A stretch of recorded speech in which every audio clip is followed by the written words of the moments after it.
Xaotikdir, çimərlikləri yoxdur. Çox beynəlxalq, yeməkləri möhtəşəm bir şəhər olsa da, düşünürəm ki, yaşanılası şəhər deyil, ziyarət eləmək üçün daha uyğundur. Qiymətlər çox yüksəkdir, çox insan təhlükəsizlikdən şikayətlənir. Bundan əlavə, düzdür, abidələri möhtəşəmdir, turistik şəhərdir, çimərlikləri çox qəşəngdir, amma ziyarət eləmək üçün əla, yaşamaq üçün isə məncə heç də yaxşı bir şəhər deyil. Mənim üçün İspaniyada ən yaşanılası şəhərdir. Çünki abidə istəsən o da var, çimərliklər də var, yeməklər çox gözəldir və havada möhtəşəm.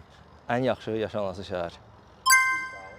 Şimaldadır və şimal şəhərləri daha bahadır, amma ən bahalılardan biri deyil Bilbao. Üstəlik, oradakı insanlar Bilbaonu çox sevir. Yeməklərdən və ümumiyyətlə ətraf mühitdən çox məmnundur. Amma təəssüf ki, çimərliklər yoxdur və qışda da soyuq ola bilər. Ona görə məncə yaşanılası şəhər deyil, ziyarət üçün əladır. San Sebastian ən çox yaşanılası şəhərlərdən biri hesab olunur və demək olar ki, mükəmməl bir şəhər hesab olunur. Orada nə istəsəniz var, amma qiymətlər çox yüksəkdir. Yenə də buna rəğmən yaşanılası şəhərlər siyahısına qoyuram onu.